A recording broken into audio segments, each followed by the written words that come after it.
Family vacations are always tough, and I've got 2 teenagers. It makes it even tougher. I took them to Paris. They didn't like it. They like New York, but that's not a vacation, is it? So where do I go? They want to go surfing. Most of the places where the waves are good, you're going to eat like, grilled lizard or something. So that's not my cup of tea. So I came up with this idea. Where can I eat well? And the kids can surf. I can golf, and we're all happy. Hey, sounds like Hawaii. Welcome to Colameco's 2006 family vacation, spring break in Maui.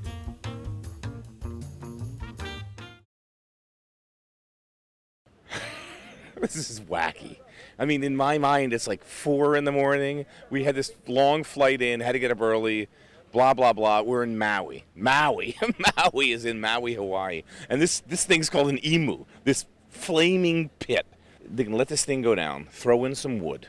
Then these huge pigs, turkeys, potatoes, cover the whole thing up. And like 15, 18 hours later, tomorrow, we're going to be back here for a luau with the Ritz-Carlton at Kapalua. Great resort, great golf. Maybe I'll golf. But tomorrow night, pick this up at the luau. But this is the thing. Maui, this pit, those pigs. What a way to start a show.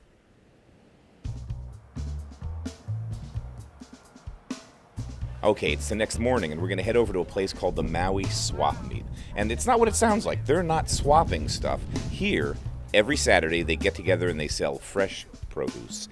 And the produce is amazing. I mean, when you think Hawaii, think produce, think vegetables, you're going to see. Let's check out some of this stuff, and we'll meet Chuck Borner from Ono Farms. Can we just walk down and you talk about some of the things you have here? Yeah, sure. Start anywhere you want. I mean, this is just beautiful little ginger. Yeah, well, actually, this is turmeric. I've seen but it it's dried. Very, very healthy. They're finding staves off Alzheimer's. Bite it if you want. The Indians use this a lot for color. Oh, yeah. It's that yellow kind of... Hawaiians used it. It's called olena in Hawaiian, too, and they used it for dyes. Yeah. That's, bite it. $30. Right? Wow. That's great. It's great. It's just a little ginger-like, It is ginger-like. This is our fresh palm heart. So a heart of palm salad, right. You see this more and more in New York restaurants.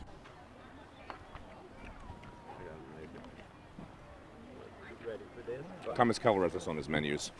These are star apples. Filipinos seem to have grown up with them, so they're the main customers here. They see them, they buy them, and just slice it with their thumbnail. You just score the skin like that, then you just squeeze and suck. It works. Man, you need to try one. I gotta wear this shirt all day, man. Hold on here. That's good. Lean forward. Squeeze.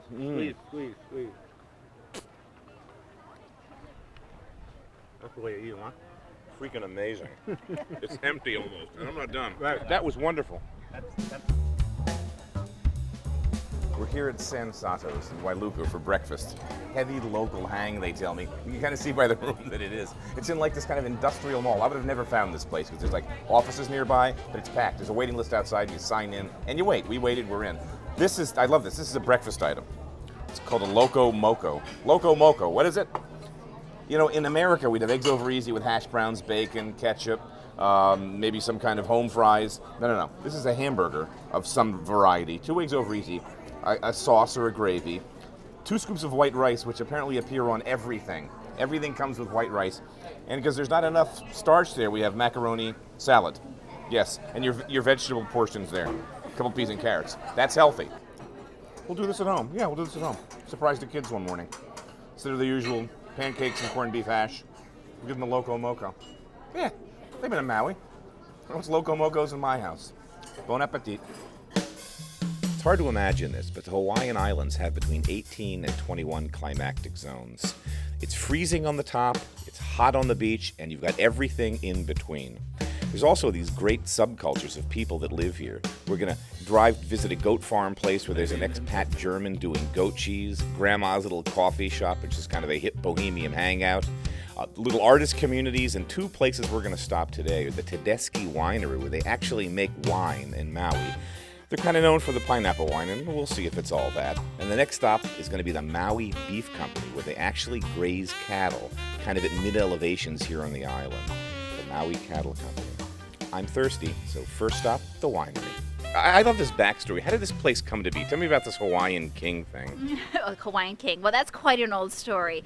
This area that we're in, Ulupalakua Ranch, has been famous for, over 100 years in having celebrities and people come to visit. Well, King Kalakaua was one of our historical visitors in the 1860s. And this porch that we're standing on here was actually a cottage that was built for him. Because he hung out here so often. Come out. He loved to come. They say the stories are he came to drink champagne.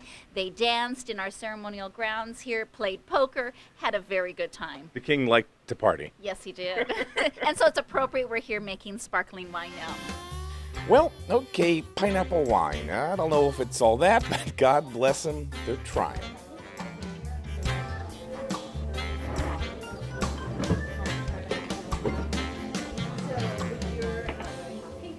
You know, before dinner, spritzer. It's nice and light. More pineapple in the nose than in the mouth. Not much residual sugar. This is dry. This must be a brew. Yeah, it's 4 bedrooms, 3 baths, 3,000 square feet. It's a pretty good location. I'm thinking of bidding on it. You know, kind of a weekend getaway house, me and the kids. You know, off-season summer home. But I'm not sure of the neighborhood. I mean, you know, it's pretty developed up here. You got the island over there, you got that other island over there, you got the little island in between. I don't know, do you think this is nice? Well, not only is this nice, cattle graze up here. I mean, cattle graze here. I think in my next life I want to come back as a cattle that grazes here. Probably this ranch is over 100 years old. It probably went through 5 owners so far. And this last owner that owned this ranch now is called Pardee Erdman. Mm-hmm. He's bought this ranch since 1963. September 63 he bought the ranch. What kind of cattle are you growing here? What variety of beef is it? Angus. Angus. Angus plus. Okay. Okay. We, in the past, shipped about 5,000 head of cattle a year to the West Coast, where they basically enter the commodity market. And the goal of all of those ranch owners and managers was to try and keep our cattle here in Hawaii and develop a premium beef market. I think one of the cattle wants to say something. You guys have anything to say? I know you're coming up on the camera. Anything at all? Any comments about life in Maui or your diet or view of the beach? Want to surf? Anything? Scuba diving? A little quiet, a little shy, a little camera shy. Yeah, all right.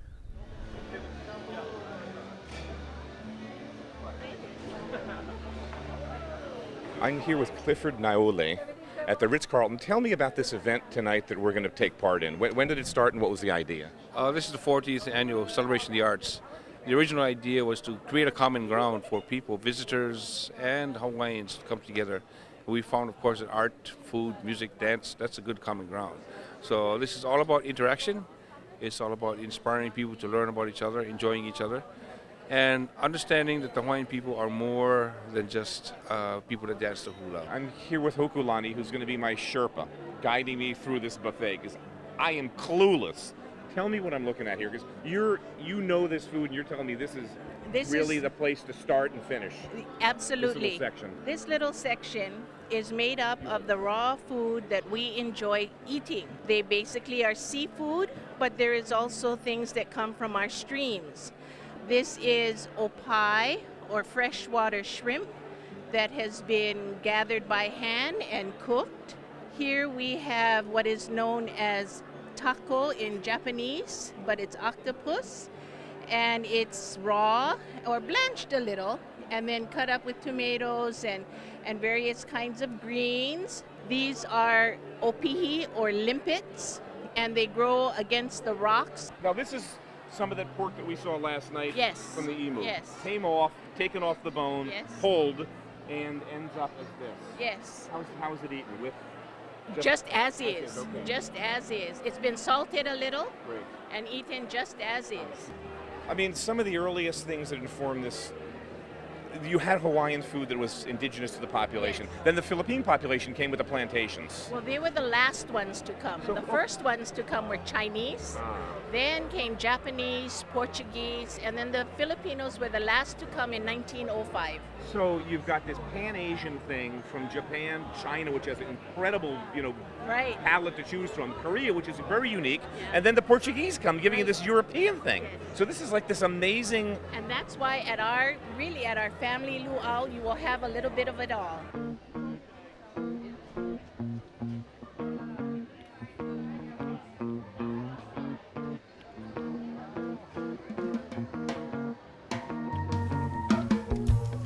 All right, we're here at the crew. We're here at the Dog Pound guys, the Cape Maids, the family vacation. Complaints all around. Couldn't surf, couldn't rent boards. I wasn't here. You don't win. We're out filming. I come back. I got moody faces. We couldn't surf. There was no boards. By the time I found a board, there was no surf. We'll make up for it tomorrow. Anyway, everyone's eating. Everyone's happy. Everybody found something they like. Now slow down, because you have like 2 hours to eat. I'm digging in. Remember that seafood thing? It grows on the rocks that the surf pounds.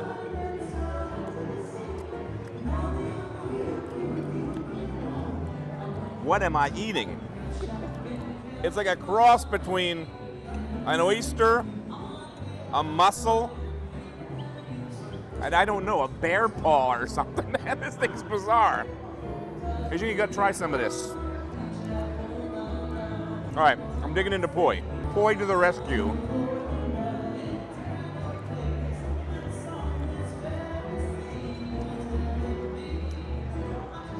Takes a second, because first it tastes like a little like applesauce or something weird.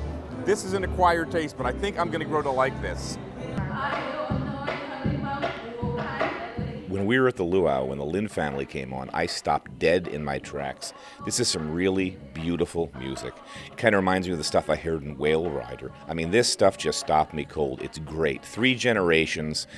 Grandmom's got some great pipes. I love the Lynn family.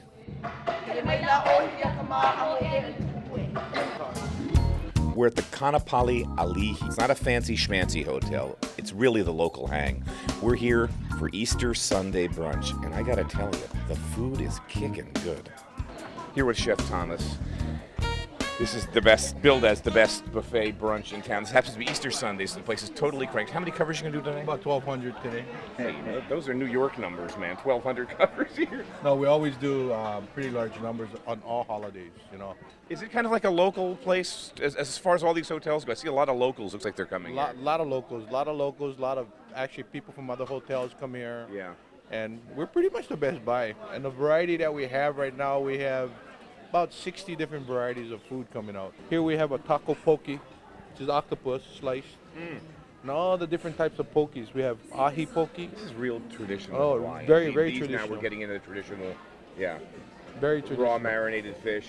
Mm-hmm. So this is the ahi tuna. This is ahi tuna, and this is we have, which is a different one this time. We're running a raw crab poke.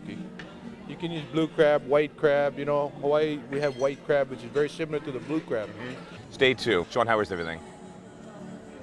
Oh, he's doing the Hawaiian thing. He's learning. Yeah, that's good. Oh, Scooter. Scooter had a wild pineapple on him. Pineapple here is so fresh, it'll jump like that. They'll do that. They're so darn fresh. How's everything, Johnny? Pretty good. Oh, he's liking it. Hey, Sean? Anyway, here's what I've got. This stuff's poi. It's like a mystery substance. It's made out of taro. And I've really tried to eat it and try to enjoy it, but it's weird. It's kind of flavorless.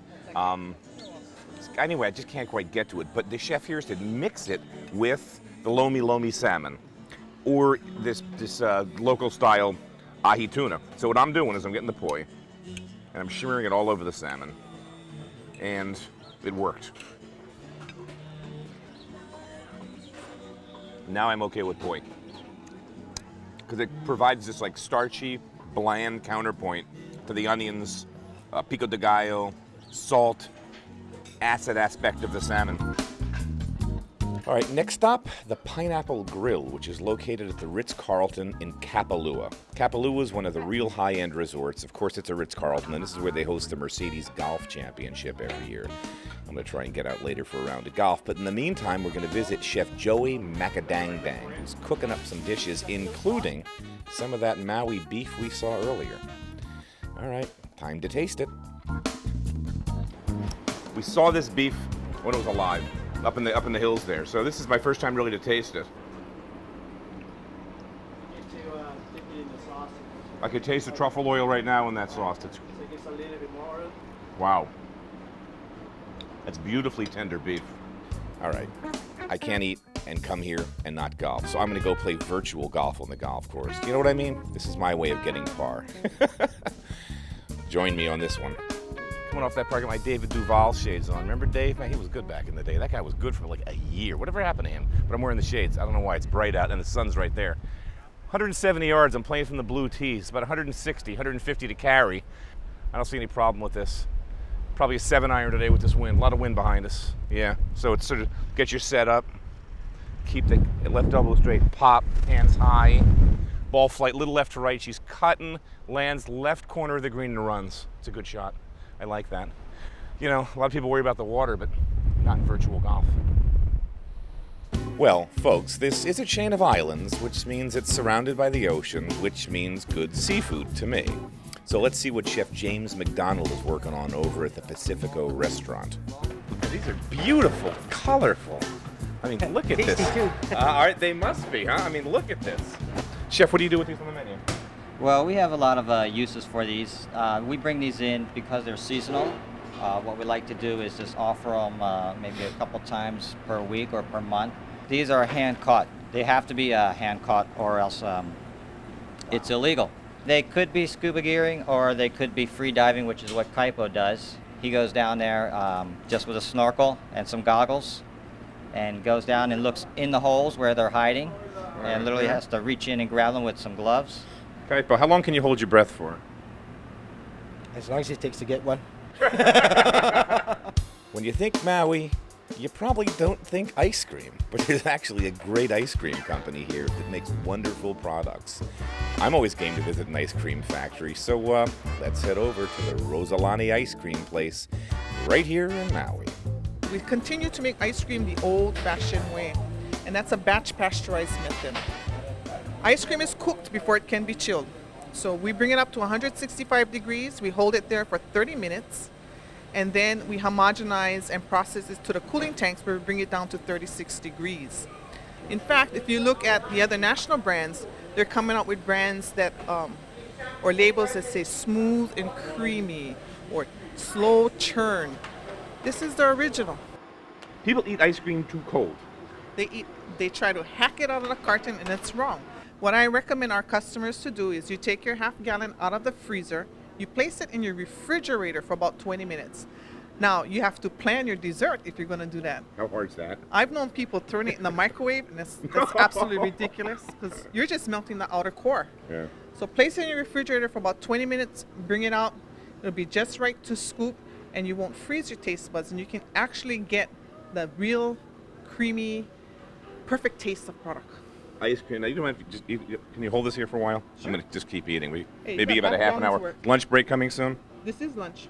A lot of Hawaii's history is linked to the plantations, and the plantations were sugarcane. Sugarcane's been here for a long time. I've never seen sugar made. God knows I've eaten tons of it in my lifetime. Let's see how sugar happens and visit a sugarcane factory. We're here with Rick, who's one of the sugarcane guys at, what's the name of the company? Hawaiian Commercial and Sugar Company. All right. Talk to me about what's behind us. These guys look pretty big. How old are these? This is actually about 14 months old, so we'll be harvesting this in another 8 to 10 months. So roughly 2 years and you take them down? Every 2 years we're taking it down, yeah. This is like 12 feet high. How much bigger do they get? It'll get a little bit taller than this, and as you see, it starts laying down actually. It gets so heavy under its own weight that it actually falls to the ground and starts growing out instead of up.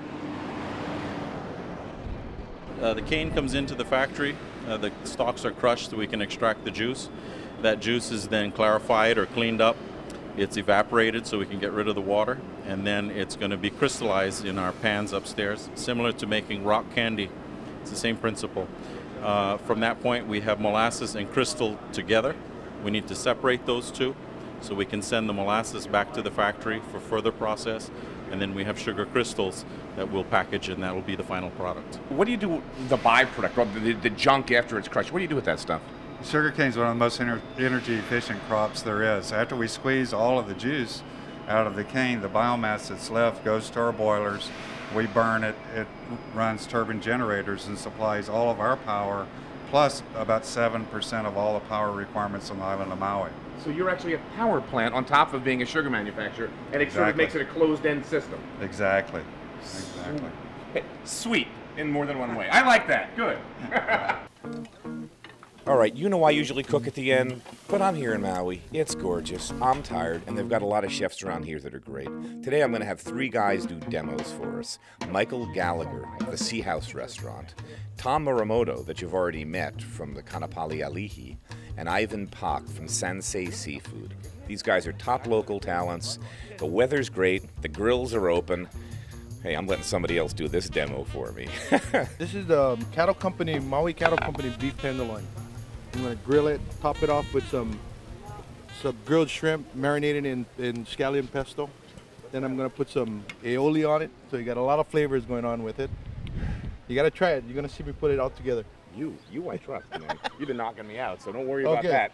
Tell me what you're making. You got a lot of mise en place here. What are you doing? We have the Hawaiian vegetable skewers, Hawaiian sweet potato, shiitake mushrooms, red bell peppers, Maui onions, some fresh zucchini, and also the Kula cherry tomatoes. They're not quite Jersey tomatoes, but hey, what are you gonna do? Yeah, but they're pretty close. Huh? Hey, I'm in Maui.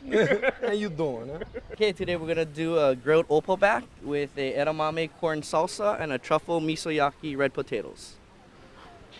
Complicated, man. You can do all that off the grill? Yes, simple. Extra virgin olive oil. Extra virgin olive oil. What's that paste in the back? It's a miso paste. That's going to be the mix for the red potatoes. It's basically miso paste, mirin, which is a sweet sake, white sugar, ginger, and we're going to just mix it up with a little bit of water.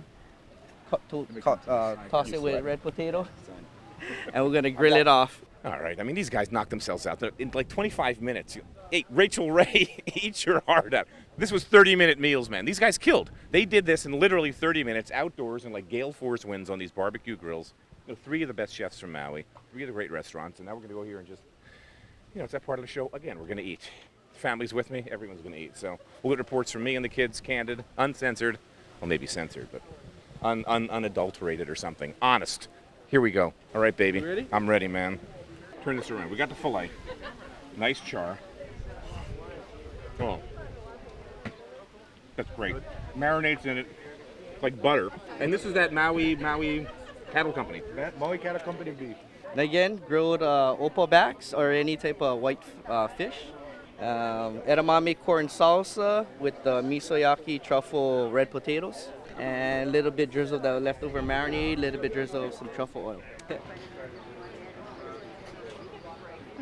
Real clean, healthy. Pepper sets it off, a little bit of that diced pepper. Fish is incredible.